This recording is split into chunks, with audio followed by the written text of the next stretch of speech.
Hello, welcome to History H113, Western Civilization 1. I am Eric Sock. I'm your professor for this course, and I just want to welcome you all to the course. I hope you get a lot out of it. This is a course I very much enjoy teaching and teach it regularly, and I hope it will be a good experience for you. This video, this talk, is simply a way to say hello and get you started. It's part of the Getting Started module for this course. Um, and I hope you will listen to it, go through it, and then follow my suggestions in terms of how to actually get started with this course. This course is a 100% online asynchronous course. That means we don't really meet all together at any particular time. And I'll be talking more about this as we go along. Um, so this is a way just to kind of say hello, kind of the first class meeting, so to speak. In a normal in-person course, this is kind of to take that place in some ways, just to get us all on the same page and get us started. And so we'll be going through some of the basic aspects of the course. The course is set up for you to do on your own, and I'll be saying a little bit more about this as we go along, but I'm here to help. So if you ever have any questions, please just reach out, send me an email. Email is the best way to contact me. Um, and I respond very quickly. We can arrange a meeting on Zoom. We can even arrange to meet in person in my office if that is something that you would prefer doing. But use me as a resource. I'm here to help. This is a course that you need to do on your own, again, and I'll be talking more about that. But I'm here to help. Not only do I create the course, this is my course, but I want to help you through it. And so please feel free to reach out to me at any time with any issues or questions or problems you might have, and we can address those as we go along. So, yes, welcome with all that kind of saying. So, how do we start? Now, I have a PowerPoint um, also posted for this talk. This is not really a lecture as such, it's a talk. Um, that I hope you're following along, and I'll try to follow along myself as I'm talking to you right now, kind of informally. But I have it there, welcome and getting started, and what should you do in terms of logging onto the course? What's the first thing you should look at, and how do you get started? Well, the first thing you should do, aside from listening to this video, is look at the syllabus. The syllabus is posted in course documents. If you look at the Canvas site, the course is organized into modules. It's a 15-week course, and there are two beginning modules. One, the getting started module, and then the course documents module. And that course documents module is important, even though I believe everything that is posted in the course documents module is also posted in the weekly module as it all comes up.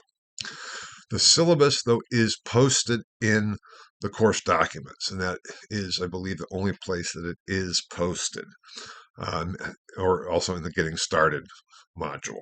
So it's two different places. So it is a posted Word file, and that is the official syllabus for the course. It's not what is on the link on the left-hand side of your Canvas page where it says syllabus. That will not bring up the real syllabus. That will bring up your assignments, essentially, and when they're due, which I'll address shortly. So the first thing to do, after you listen to this, is go through the syllabus. Look at the syllabus, read it over, see what is coming up. Because as I often tell students, one of the keys to success in college, in my view, is to know what you need to know. In some ways, that's the key to success in life. Know what you need to know. And the syllabus tells you what you need to know. It tells you what assignments are due and what you're supposed to be reading, the assignments from the textbook readings, which I'll address shortly. When our exams technically or theoretically due, but I'll address that issue shortly as well.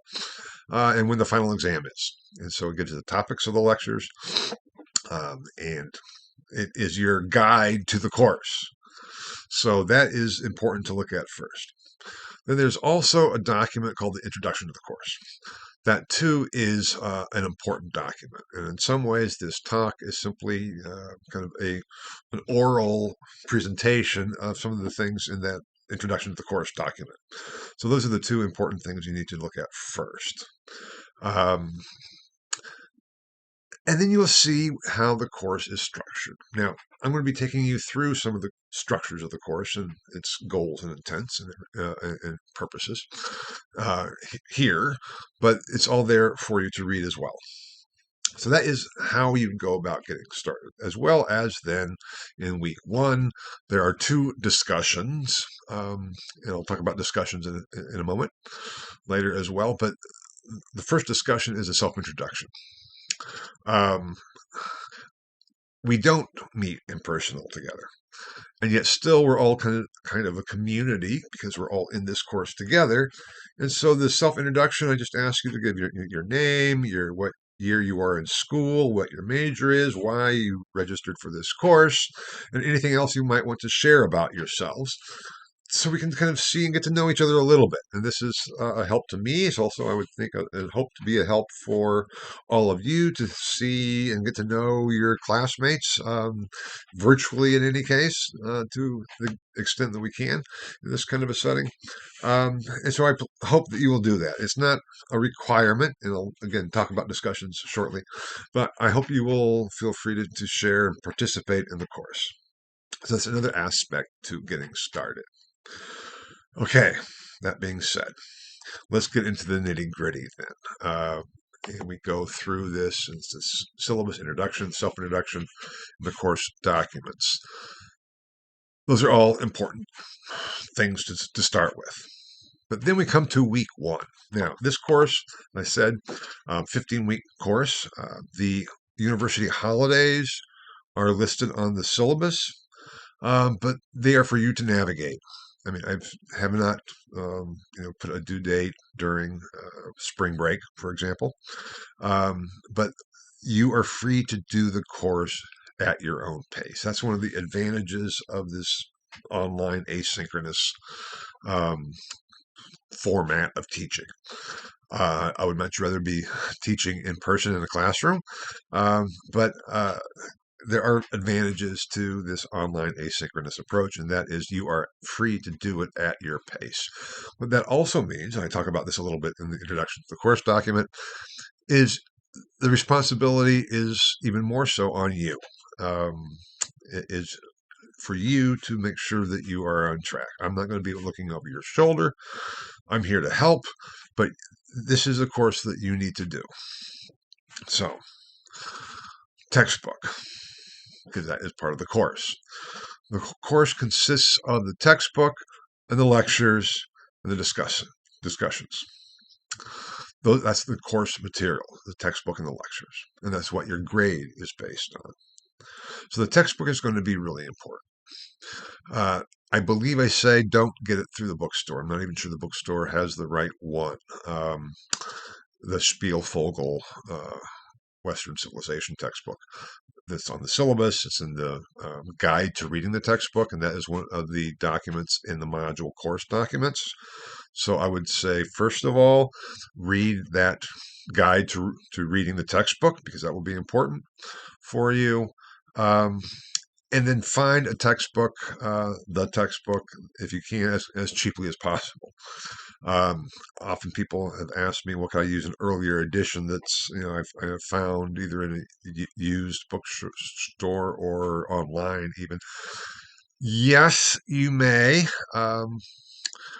It won't make that much of a difference. There could be some issues in terms of page numberings, but if you look at the syllabus, you'll see that I think there's just like 1 or 2 weeks where I give page numberings because the assignment, the textbook reading assignment for the week is like one chapter and then half of the next chapter. So I give the page numbers there, and then the next week page numbers to the others. But I think that usually it is based on the chapters. And so that should be more or less the same with earlier editions. But you do need the Spielvogel textbook. So that's that issue. Because not so much that the Spielvogel is the truth or the best textbook. It's simply the one that I've assigned for this course. And I've assigned it for this course because I think it is the most appropriate one for this course. In general, I think all textbooks are bad. And so the trick is to find the least bad textbook, so to speak. And reading a textbook is not like reading for pleasure. It's not pleasure reading, but I address about how to go about reading the textbook and the guide to reading the textbook. So do go through that guide to reading the textbook first before just diving in. So make sure you have the textbook in some fashion. If you have any problems with that, let me know. We can try to find some sort of a solution, but it's going to be essential for you to have the textbook. Then we go through the lectures. Now, I've gone back and forth on this. Sometimes I have written up my lectures.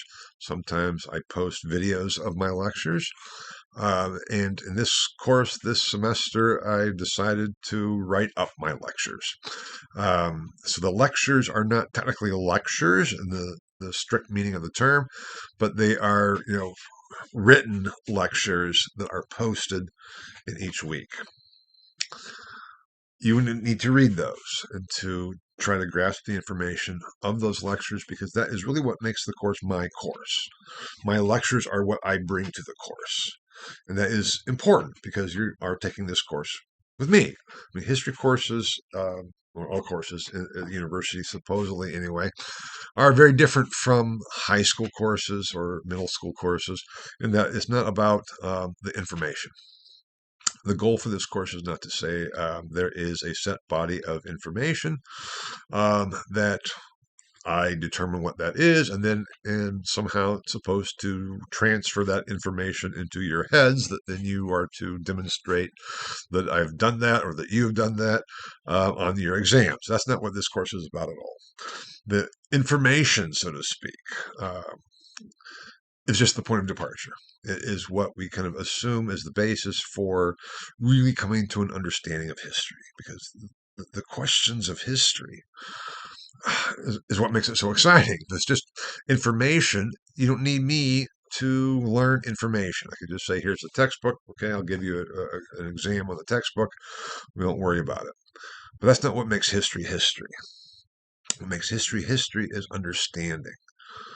Why did things happen the way they did? How did they come about? Why was it that way? And what does it mean for us? Because history is not something that is just past and over and done with. It's very much an issue of understanding ourselves and the world that we're in. I mean, if you look at the world that we're in today, what's going on politically, and with, in the Middle East, with Russia and Ukraine, these are all historical developments that we won't understand unless we see the background. You can say, yeah, but what does that have to do with with Western Civilization 1? I'd say it has everything to do with Western Civilization 1. And I will maybe try to point to some of those connections as we go through it. But it's important to see, because we can't understand the Middle East if we don't understand the breakup of the Ottoman Empire, and then the aftermath of World War II, and the creation of the State of Israel, and actually and the creation of the State of Palestine in the resolution, UN Resolution 181, which created both states. But the claims that both sides make go all the way back. How do we understand those claims? What was the historical basis for them? Is there any historical basis? How did Islam arise and develop and spread? How did Christianity rise and develop and spread? And how did Judaism get to be in the state that it was without a state? All these things actually go back all the way to the chronological period that we deal with in this course. And what does it mean to be a civilization anyway? That's the primary question in some ways. And what drives history? What is the biggest factor that makes us change? Why do we do what we do? Those are the big questions that all are very much questions of the present. And to understand them and they're more fully. Can't say totality because I think it's impossible to ever understand something in its totality, but to understand it in its broader context, so we have a deeper, more informed means of understanding the world in which we find ourselves today. The history is important. It goes all the way back. One aspect too is France and Germany, for example. If you know anything about modern history, World War I, World War II, France and Germany have been fighting over territory and where is the border and what belongs to which for quite a long time. Why? Today we refer to it, and even in World War II, One and Two, they refer to it as the Lorraine. Or the Alsace-Lorraine. Strasbourg has been going back and forth between France and Germany for ages. And in Strasbourg, there's both a French spelling and a German spelling. It's basically a bilingual city because of that history. But how did it get to be that way? Well, that goes all the way back, as we will learn, to the Treaty of Verdun in 843, which was the treaty that divided up what had been Charlemagne's empire. And it was divided between his three grandsons, Louis the German, Charles the Bald, and Lothar. And Lothar got the central region, Charles the Bald got the western region, which became quote-unquote France, and Louis the German got the eastern part of it, which was quote-unquote Germany. And they were fighting over that central part, Lotharingia, the region of Lothar, or in French, Lorraine. That's where it all comes from. Now, we'll come back to, obviously, the Treaty of Verdun in this course, but that's kind of to see some of the divisions that are still at issue today in world politics and European politics. We go all the way back, and we can't really understand what's going on unless we understand those origins. And so history is always, I say, is not a thing of the past, it's a thing of the present, to understand the world that we're in. And that is why this course is important. Yeah, that was kind of a tangent. But the lectures are trying to understand how that all fits together. That's what it's about. Why was there in the Treaty of Verdun? Okay, we can say I know the Treaty of Verdun in 843. That's something you'll know. When we get there, it'll be on your exams. But so what? Kind of the so what question, which is something that we always have to ask ourselves, I think. And if you look at the syllabus, I believe the last lecture in the course has the title "So What." But if not, I usually title it that way. So take a step back. We have the textbook and we have the lectures. The lectures, again, are what I bring to the course. It's about understanding. At times the lectures will add information to the course that's not in the textbook, and that too you're responsible for. Sometimes it will elaborate on information in the textbook in more detail or whatever. So they go together. Now, there could be times where there are discrepancies between what the textbook says and what I say in lecture. If that's the case, number one, you should recognize that, to be aware of that. Say, oh, okay, here, Sack is saying something that contradicts what the textbook says. In most of the cases, you should follow the lectures, because I know what I'm talking about.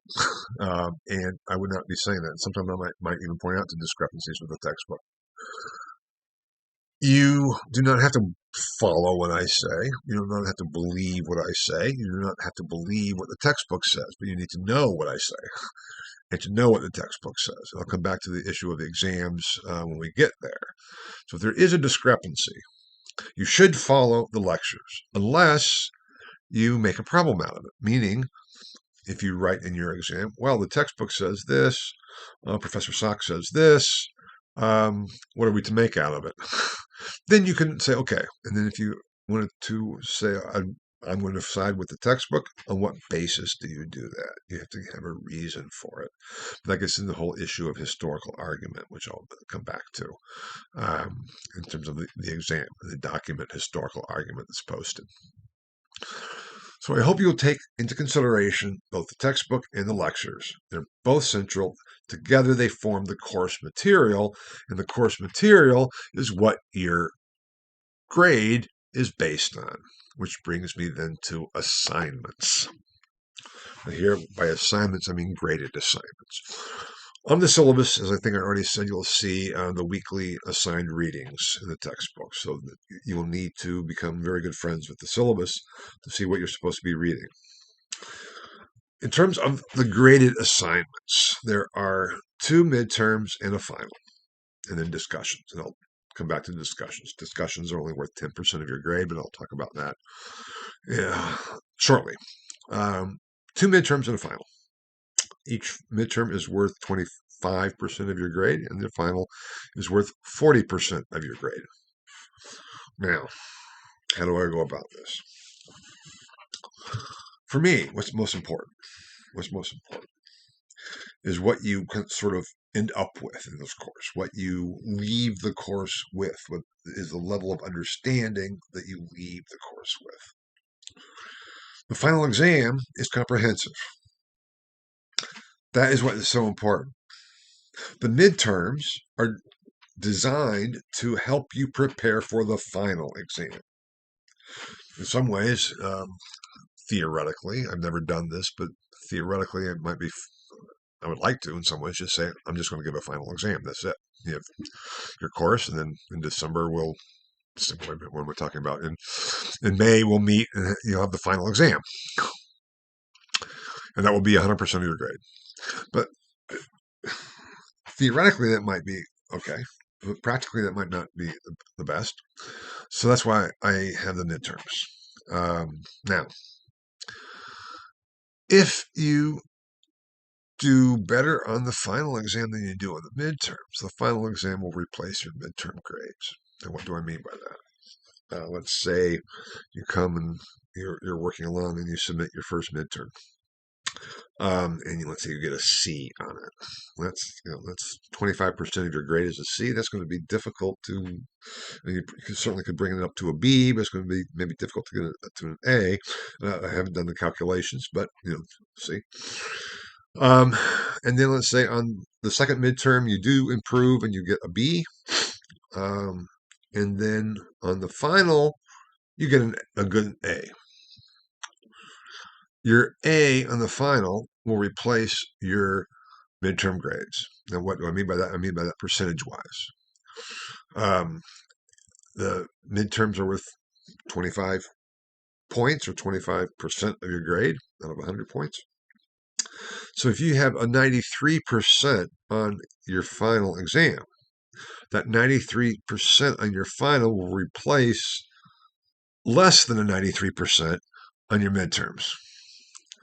So the final could be worth as much as 90% of your grade. It all works to your benefit. Improvement works to your benefit. If it goes the other way, however, if you have an A on your first midterm, a B on your second midterm, and a C on the final, the A and the B stay. I mean, based on the percentage and the points assigned. And I hope that makes sense. If it doesn't, ask me, and I can address it more explicitly with you individually. But the point of all of this are the midterms you should strive to do your best on without question, because they're designed to help you prepare for the final exam. But know that there's always room for improvement, and it's not going to prevent you from receiving any final grade at all. So in this sense, they are quote unquote practice in the real sense as well. You do have to submit them, though. It's not an issue that if you get a 0 because you haven't submitted exam 1, the midterm, first midterm, and you don't submit midterm 2, then you can submit the final. That will not work. Okay, just to let you know. But if you struggle with midterm 1 and do a little bit better with midterm 2, but still don't receive the grade you would hope for, there's still a final, and then it would replace it. So again, if there's any questions, just let me know. The exams, the midterms, and the finals are already posted. They're posted there in the course documents and in the individual modules, midterm 1 and then midterm 2, and then the final exam. There are lectures or talks like this in preparing for midterm 1, and then again for preparing for midterm 2, and then preparing for the final. So I will see you, so to speak, again virtually as you work on midterm 1 and then on midterm 2 and the final. you should do your best. There are due dates given.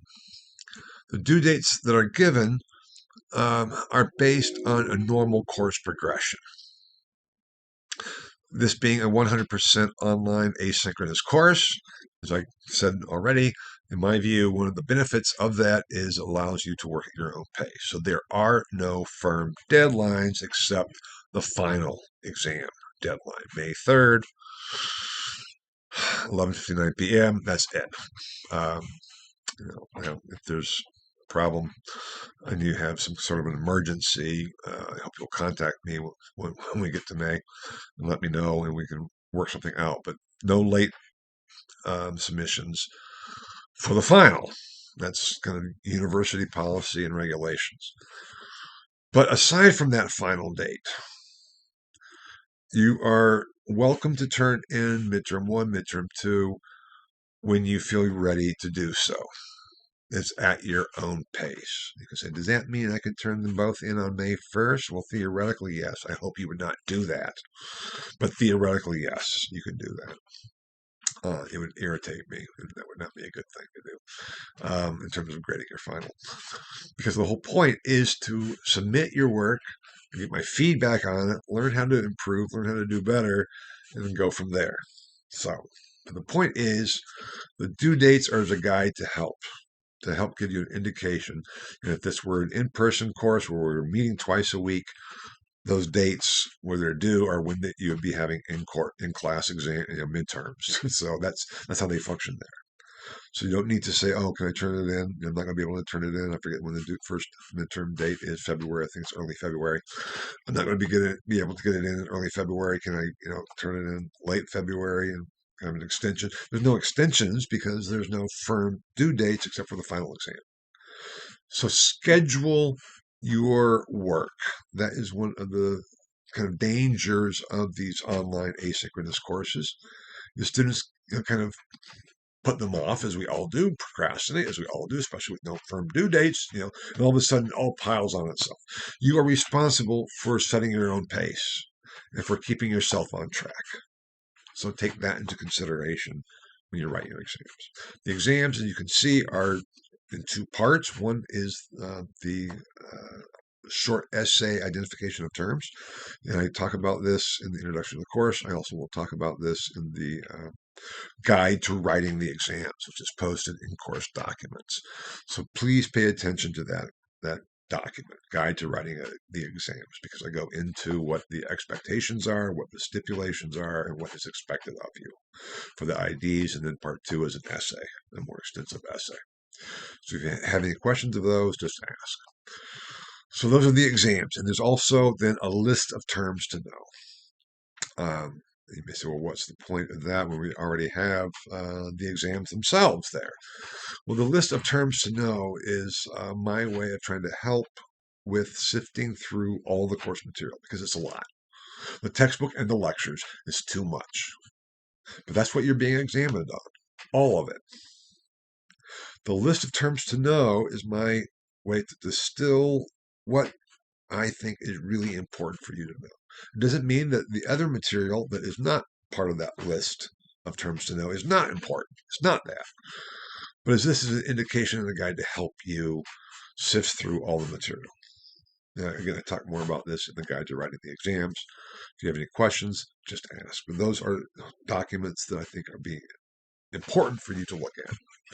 And then 2, the document historical argument, because and I say this in the guide to writing the exams and everything else, I am not going to grade your opinions. Everyone is entitled to their own opinions and beliefs. And I think it would be wrong for me to grade your opinions, because how would I go about doing that? Or beliefs. How would I go about doing that? Oh, that's really good, because I have the same opinion, or I believe the same thing. Great, that's an A. What? That's crazy. I don't agree with that at all. That's an F. That would be wrong. I'm not going to grade your opinions and beliefs. Those are your opinions and beliefs. What I can grade is how well you apply the course material to the problem given you in the exams, and how well you argue your case. In the document historical argument, I relate historical argument to legal argument. On all of the exams, there are no right or wrong answers. You can get things right or wrong, but there are no right or wrong answers. There are good answers and bad answers. And that's something to keep in mind as well as you're preparing for your first midterm in a few weeks. So read the guide to writing the exams, and read historical document or historical argument document before you work on your first midterm, and then review those for the second midterm and then again for the final. So that is what that is all about there in terms of the exams, the grade, what it's based on, how it will be calculated, and then there's the discussions. And this is difficult because having a discussion in an asynchronous 100% online course is rather odd. It'd be much better if we could do it in class. Even if we were doing it in class in person, a live discussion. I have a difficult time grading discussions because the point of a discussion for me is the back and forth and listening and asking questions. It's not, oh, that was a dumb comment, I'm going to grade that down, or that was brilliant. No, it's like you can't do that, and that would defeat the very purpose of the discussion. Nor is it quantitative. It's like, okay, person A here has spoken up, or in this case posted, 45 words. Okay, that's better than person B, who has only posted or spoken up with 15 words. So that's ridiculous in my view, because you can have a very insightful comment of a very few words. We can have a very long comment that is not really, quote unquote, saying all that much. The point of discussion is to get people to think, to question, to go back and forth. And that's how I've tried to set it up here in a virtual setting, in a virtual online asynchronous setting with discussion posts. I give you a prompt, you reply to the prompt. I'm not going to grade it by how well you answer the question. The point is to speculate and think. And then what is your position based on? It's practice in historical argument in many ways. And I hope, too, that you might respond to each other's posts. That would be ideal, that we get a real kind of online discussion going. Please be polite. That's the key. The discussions kind of are for you. I will chime in every now and then. I'm not going to say that I'm going to comment on everybody's posts at every discussion at all. I'm not even going to say that I'm going to make my own posts in every discussion. But I read everything. Okay, I read everything. So they're, in some ways, just like the midterms are designed and structured to help for the final, so are the discussions kind of designed and help for the midterms. Now, the discussions as a whole are worth 10% of your grade, or 10 points. They're not divided up into number of points per discussion post. That's ridiculous. So you get only, one discussion score at the end of the course. I evaluate your participation. Again, I always find it difficult. What do I mean by that? Well, you will get basically 10 points on the discussion if you are a regular participant. What does a regular participant mean? It means, are you reading the posts? Are you posting comments? Are you responding to people? There are no, sets like, well, if you respond to 2 other comments and post your own each discussion, you will get then 10 points. I don't grade that way, because students can engage, and this is getting at engagement. This is that on the PowerPoint slide here in terms of the outline for this talk. It's that transitional period between assignments and engagement. Engagement is difficult to quantify or to even discern. The best student I've ever had, actually, I believe here at IUPUI, the best student I've ever had. The first course he took with me was my early medieval course. In the entire course, he did not say a word. He sat in the back of the room. He aced every exam, and he aced his paper. Now, who is this person? Even with the second exam, midterm, whatever, I had to, or this paper, I had to call it, Landon, oh, you're Landon. Back of the room. he was fully engaged.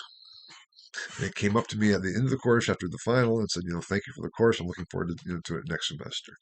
And the next semester in high and late medieval Europe, he started talking. And then he started taking a lot of courses with me, and he started talking more and more. He ended up doing his master's degree with me, his master's thesis as well. And he was a brilliant student. But the point is that he was engaged, even though he didn't talk. He was sitting back and thinking, probably questioning in his own mind, going over things. And so that is fully engaged. And I didn't know it. I mean, I didn't, I still didn't grade because of that. But that's just one example of, I'm not going to try to force you to be engaged in a particular way. You need to be engaged to the extent and in the way that you can. Look for something that interests you and focus on that. Is there going to be a lot of boring things in this course? Well, I hope not, but there could be. I don't find everything of history exciting and engaging. I mean, I might be able to, but kind of superficially, I certainly don't. And it's hard work. It's hard work reading through a textbook. It's hard work reading through the lectures, trying to come to terms with new ideas and concepts, being confronted with differing worldviews. And how do we deal with that? And how can I understand those other worldviews? It's hard work. I'm not being apologetic for that. I think history is the most difficult subject you can study because it's dealing with human beings. Why do we do the things that we do? That horrible little word, why. We get the when, the what, and the how becomes more problematic, and then the why question. There's no answers. There's no answer to the why question. That's the problem. Anyway, that's what kind of the discussions are designed to help with. You can say, well, wait a minute, excuse me. There are answers to the why question. Well, no, there are accepted answers, or people that believe are answers. But once you believe you know the why of everything, you stop asking, you stop seeking, you stop, you cut yourself off. And then it's not doing history, then it is an issue of power. Because the answers to the why's question differ. Because the answer to the why question ultimately is far beyond history. It's in the atemporal realm. Because God did it this way. Okay, well, you say that. Once you accept that and say that, that then can answer the why question. But then someone else will say, no, God did not do that. I know what God did and how God did it. And then there's a conflict. If we just sit entrenched in that conflict, where do we get? And how do we determine which one is right? I would argue that we can't determine which one is right. Not in our temporal world, in our temporal life. One might be the question of, does God exist or is there no God? Or is there God or is there no God? That can't be answered by the historian. Historian has to deal with evidence. What is the historical evidence? How do we analyze it? What can we infer from it? How do we come to some understanding of the past? Because the past does not exist. I can't show you the past. I can't take you to the past. All I could do is show you evidence that signifies that which no longer is. Whoa, so that's why I say also history is always a thing of the present, because it's always about what is present, the present evidence. And we can't appeal to made up evidence. We can't appeal to our memory. We have to have some kind of evidence to support what we say. Now, this is a philosophical argument. You can say it's also a theological argument. Fine. Happy to talk about all of that with you individually. But the point here is historically. An historical argument has to be based on extant evidence. So the ultimate why questions may be fine for individuals to say, I know it all why. I know why it all happened. But the point is having to prove it. What is the evidence? And your own opinions and beliefs are not evidence. They're your own opinions and beliefs. That's why I said I'm not going to grade your opinions and beliefs. You may, or I could say my opinion and belief. I know I had a dog. I mean, we now have two dogs, but I had a wonderful dog named Knight. I often use the example of, I had a revelation that my dog Knight was actually God, and I started a new religion of, the religion of my God Knight. And I know God Knight, my dog Knight, did everything, created the universe and did everything. You can't prove me wrong. You say there's no evidence that my dog Knight was God. You can't prove me wrong. Whether my dog Knight created everything that is, you can't prove me wrong. But there's no evidence for it.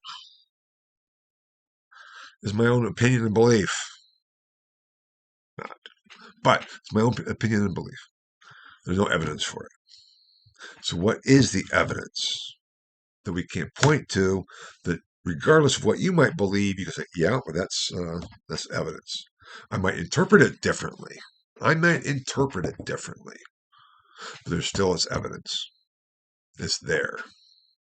And that's what we have to say. That's why the ultimate why questions, if we ever come to that on an individual level of I know why, the why to everything, I know the answer. It's okay, you're a finite human being within temporality. You're claiming that you know the atemporal truth of everything. Anyway, that's, again, another issue. So what's this all about? This is all about is the search for understanding. And that's what the discussions are about. They're not about asserting one's own beliefs. They're not about undermining beliefs that you don't agree with or that you think are ridiculous or that you think are simply hallucinatory. Are there such beliefs? For me, definitely. Definitely there are crazy, wacko beliefs that can't be held. But we can look at the evidence and try to understand the evidence, and that's where the debate comes in. Because the evidence is the basis for debate, understanding it, interpreting it. What is this? What is this? And we will see in this course, too, when we get to the 16th century, there were fierce debates to the point almost we could even say, countries went to war over what is the meaning of the word is. In the Christian words of institution of the Eucharist, this is my body. What does the word is mean? That's a big issue. It's not a matter necessarily of saying who's right or wrong, but it's understanding how those positions developed. When I said I'm not going to grade opinions or beliefs, I still will be asking you in some of the discussion sections, directly or indirectly, or probably several times, about beliefs and myths. And are not beliefs and myths the most important part of history in terms of what drives people to do things? I would say yes. I would argue yes. You don't have to. We don't do anything if we don't believe that we can do it. We will get to those issues. Beliefs, myths. In some ways, this course is structured into the origins, backgrounds, developments of three overarching myths. The myth of Rome, the myth of Christendom, and the myth of the nation state. It starts all the way back with the origins of civilization. Those are the large-scale myths that I talk about. Within that, there are myths that are stories. Stories, individual myths, but not the overarching myth.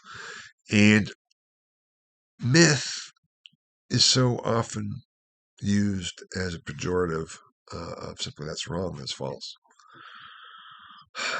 My argument and point is that myths, there's truth in myths, even if not literal truth. There's truth in myth because myth expresses a truth that can't be explained or articulated in literal scientific means. What is love? What is love? Love is a myth. You can't show me love. It's an emotion. You can't show me love. If you've ever been in love, you know it's real. If you say, oh, no, what humans refer to as love is simply an evolutionary process designed to ensure the procreation for the preservation of the species. If you approach it that way, that's going to kill any love you might want to get or have, so to speak. That's not the point, right? The point is that it is something that really can't be articulated or defined in scientific terms, even if it is somewhat based on that, okay? It's not discounting that. What does it mean to be a person? What are you? Are you simply, chemical processes of a brain? Or is there something called mind as well? And what's the difference between the brain and the mind? So all these philosophical, theological questions are all part of it. And we need to look at that. But as historians, we're on the level of the scientific to begin with.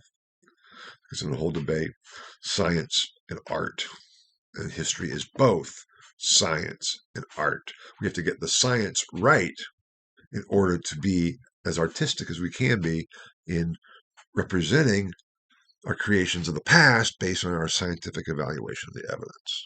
That's what it's all about. Now, if you have questions about that, please ask and go into it. This is probably far more than you were wanting to hear in this, welcoming lecture. But that's what this is kind of all about. And that the discussions are part of that questioning and seeking. So if if it's clear, because I get to see your analytics, so I get to see how many times you look at things. If you regularly post comments in the discussion or post questions in the discussion, you post anything you want in the discussion. If you are kind of paying attention, you will get your 10 points. If you, post in 2 different weeks, a comment in 2 of the 14 or 15 discussions, you're not going to get full points for that. But in general, if you just participate regularly in the discussions, you'll get your 10 points. So that's the discussion aspect, part of engagement. But engagement goes far beyond the discussion posts. Discussion posts are just one means of being engaged. Okay. Reaching out. That's the other thing. I've gone through the structure of the course, components of the course, the grading for the course. Reaching out, I've already referred to. Ask me questions. I'm always available with email. And I respond, pretty quickly. And I'm here to help. I'm here to talk about things. If you're really excited about something that you come across in the lectures, the textbook, and want to talk about it in a positive sense, please do. Let's say, great, let's talk about it. You want to say, what did you mean by that, Dr. Sack? Let's talk about it. If you don't understand something, it's like, oh God, Professor Sack, I saw that you said this. I don't know what you're talking about. How can you make that statement? Reach out to me and let's talk about it. As much communication as we can have, I think the better it is all the way around. Because again, what we're getting at is understanding. And understanding is difficult and it's hard to come by. And it simply is not, a unidirectional aspect. So reach out, use me. I'm here for that and to help. And then finally, enjoy. Try to enjoy it. Find something in this course that you really kind of like. If it's a theme, if it's a topic, if it's an individual, if it's a thought or an idea, latch onto that and try to use it to help you through the actual drudgery that this course is. And yes, I'm not going to say, oh, this is just a lot of fun. Studying for a midterm and constructing a midterm is hard work and it can be drudgery. That's just life. That which is hard should not be shunned, should be embraced. One of my favorite movies, I have a number of favorite movies, probably will refer to them from time to time, is A League of Their Own with Tom Hanks. It's about the Women's National Baseball League during World War II. Basically, it's a true story. Tom Hanks plays this crusty old manager who is stuck coaching a women's baseball team. But they have a really good player. And she ends up, if you know the movie, you know what I'm talking about. If you don't, I'm not going to go into the whole story, but this really good player, because they're about ready to win the championship or play for the championship anywhere, at least for the playoffs. Her husband comes back from the war and she quits to go back with her husband. And Tom Hanks, a crusty old ball player, comes after her and says, "Dottie, what are you doing?" He goes, "I know you love it. I can see it in your eyes." She says, "Yeah." She goes, but it's just too hard. It's hard. Hard. Of course it's hard. If it wasn't hard, everybody would do it. The fact that it's hard is what makes it great. She ended up going back. Anyway, that's the point.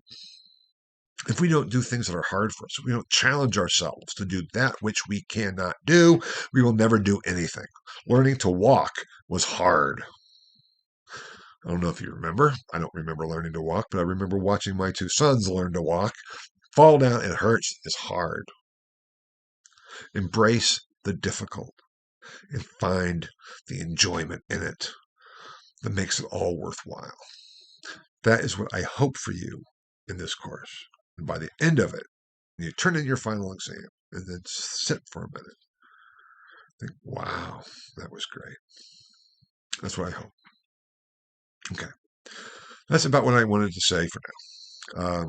Again, if you have any questions, thoughts, opinions, please reach out, ask me about them. If you have any questions about the course, practically, structurally, theoretically, please ask. So after you've listened to this video now, what should you do next? Read the syllabus, read the introduction to the course, read the guide to reading the textbook, and get started. I hope you will enjoy it. I certainly enjoy teaching it, and I hope to get to know all of you better as the course continues. Thanks so much. Bye-bye. Sorry, there we go. I have to turn off the video now. It's kind of odd. So once again, I hope you enjoyed it all. Bye-bye.